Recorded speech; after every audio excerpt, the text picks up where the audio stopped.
সংসদ নিয়ে আসলে বা মন্তব্যটা একটু জানতে চাই। সেটি হচ্ছে যে এরই মধ্যে জামায়াত এবং এনসিপির বেশ কিছু ইস্যুতে বিএনপির সাথে এক ধরনের এটি কি বলে যে বাকযুদ্ধে লিপ্ত বিভিন্ন সময়। সেটি হচ্ছে যে রাষ্ট্রপতির ভাষণ, এটি একটি বিষয় আছে।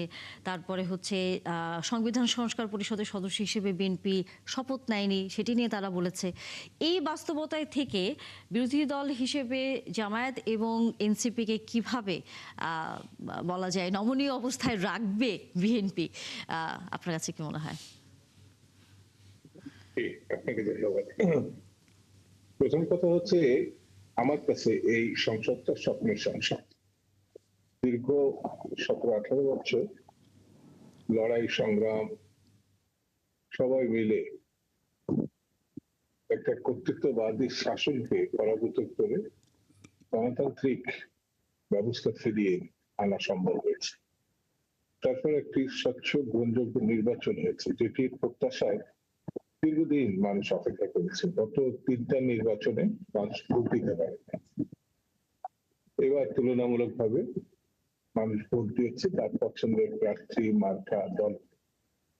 সেই অর্থে এই সংসদ ধরে নেওয়া যায় অনেক প্রাণবন্ত হয়।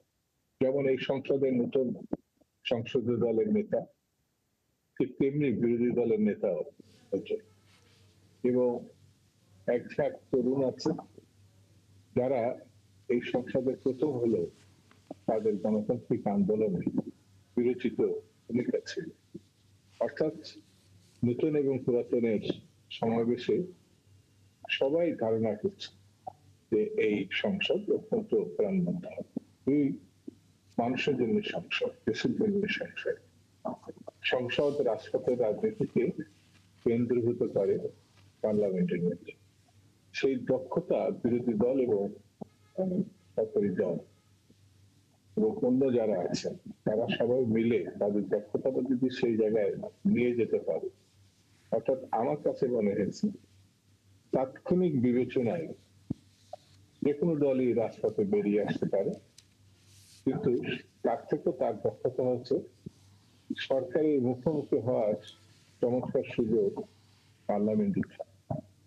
সেই কারণে আমার কাছে মনে হয়েছে পার্লামেন্ট এবং রাজপথ সেই দুটি জায়গাকে দক্ষতার সঙ্গে, অর্থাৎ রাজপথের দক্ষতার সঙ্গে যারা ব্যবহার করেছে তারা পার্লামেন্টকে কিভাবে দক্ষতার সঙ্গে ব্যবহার করবে, আমি কিন্তু সরকার বিরোধী দল সবাইকে উদ্দেশ্য করে বলছি, সেটার উপরে ভিত্তি করে আমাদের 71 পরবর্তী 54 বছরের যে আশা, সেই আশাটা কিন্তু সফল হবে কি হবে না সেটি নির্ভর করবে।